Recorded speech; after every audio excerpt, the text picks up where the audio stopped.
Petit Matin Sud Radio, 5h-7h, Benjamin Glaise. Sud Radio, la vie en vrai, à bientôt 6h40. Depuis plusieurs mois à Perpignan, dans le secteur Polygone, des entreprises sont la cible de vols de cuivre et de climatisateurs. Au total, depuis le début de l'été, une vingtaine de commerces ont déjà été touchés.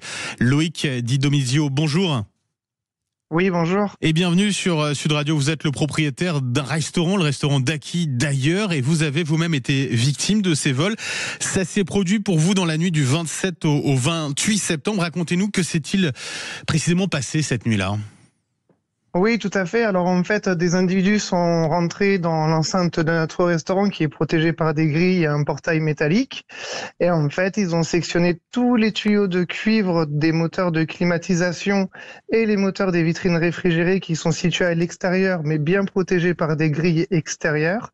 Et ils ont même été jusqu'à couper les tuyaux de cuivre de la cuve de gaz extérieure. Oui, parce que du cuivre, il y en a partout, quoi, véritablement. Sur la zone où on travaille et chez tous les professionnels, oui, Ouais. Techniquement, du cuivre, il y en a partout, plus ou moins protégé, parce que sur la zone, on peut dire que les blocs de climatisation qui étaient en hauteur ont été plutôt préservés, mais dès que c'était accessible par un camion nacelle ou avec un petit peu de hauteur, ça a disparu à tous les coups. Vous en avez pour combien d'euros de dégâts, Loïc Di Domizio ? Alors, nous, ce qui est le plus frustrant, c'est que techniquement, il y a eu pour 18 € de cuivre volé. Et aujourd'hui, on est sur près de 10 000 € de dégâts en réparation, sous réserve que les moteurs puissent redémarrer une fois que la réparation sera faite. J'insiste là-dessus, 18 € de cuivre volé pour des dégâts, pour vous, de 10 000 €.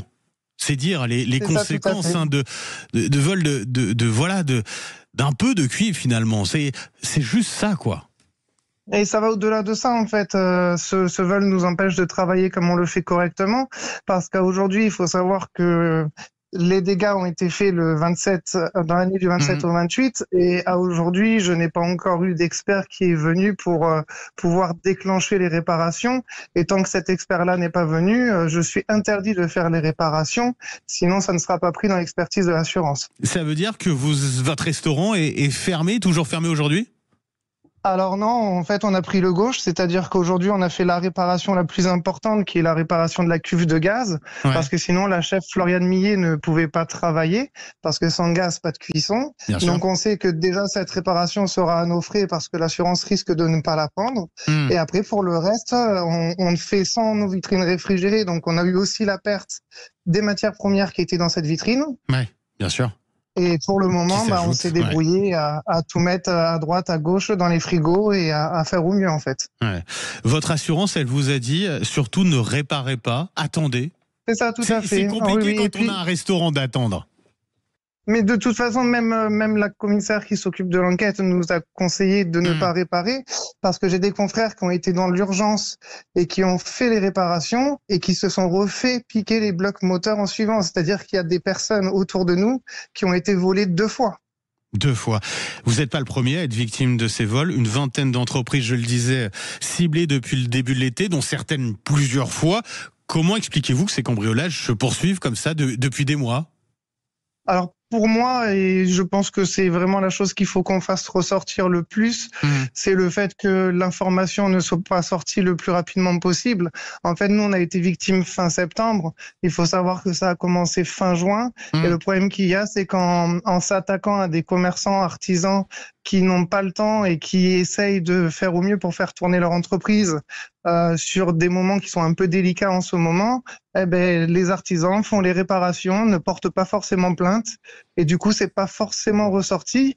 Nous, quand on a été victime, on pensait être les premiers. Et en fait, on faisait partie de la 20e entreprise touchée. Ouais. Des commerçants qui n'ont pas le temps de porter plainte. Est-ce qu'il y a aussi une forme d'omerta autour de ces vols ou pas ? Alors, je ne pense pas. Moi, je pense que c'est vraiment, par exemple, je donne l'exemple en ce moment parce que du coup, nous, on est quand même un acteur qui avons beaucoup de commerçants et artisans en tant que clients. Donc, le lendemain, le lundi, quand j'en ai parlé à une commerçante, elle m'a dit « Ah, ça m'est arrivé cette nuit ». Je pense pas que ça soit une omerta. Je pense que c'est surtout quand vous avez un bloc moteur qui a déjà 10 ans, que vous savez qu'il va y avoir de la vétusté au niveau de l'assurance et qu'ils vont rien vous rembourser. En fait, aujourd'hui, un commerçant porte plainte pour être remboursé, mais ne porte pas plainte forcément parce qu'il a été victime.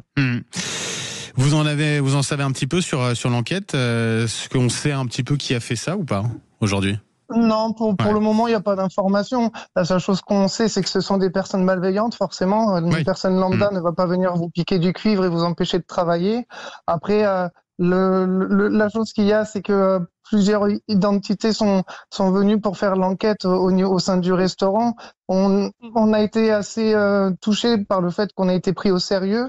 Donc à ce niveau-là, ça a été quand même assez vite.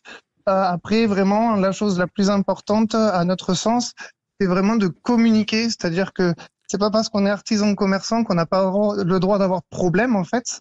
Ouais. Ce que vous dites, c'est aux artisans qui seront à l'avenir concernés, qui vont subir à nouveau des vols, c'est de dire portez plainte, faites-le savoir, c'est ça. Hein.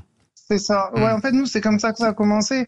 La chef a eu l'idée de le communiquer sur les réseaux sociaux, parce que c'est vrai que une page sur les réseaux sociaux d'un commerce, faut que ça soit tout beau, faut que ça soit tout rose, faut que ça soit tout lisse. Vous avez des forces de l'ordre qui font des tournées justement pour vérifier qu'il n'y ait pas de nouveaux vols, pour s'assurer que ça recommence oui, pas. voilà, tout à fait. Oui, en fait, il y a des patrouilles qui ont été mises en place de façon. Après, nous, on est sur une zone à la base qui est relativement calme. C'est-à-dire que là, nous, les blocs étaient installés depuis 15 ans où on était. Donc, j'ai envie de dire, c'est tombé sur cette zone-là parce qu'il y a une richesse en cuivre et vu qu'il n'y avait pas eu de soucis avant, on va dire qu'ils étaient plutôt accessibles. Ouais.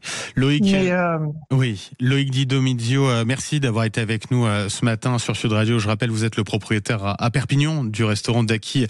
D'ailleurs, merci d'avoir été avec nous et bon courage surtout pour la suite, Loïc Di Domizio.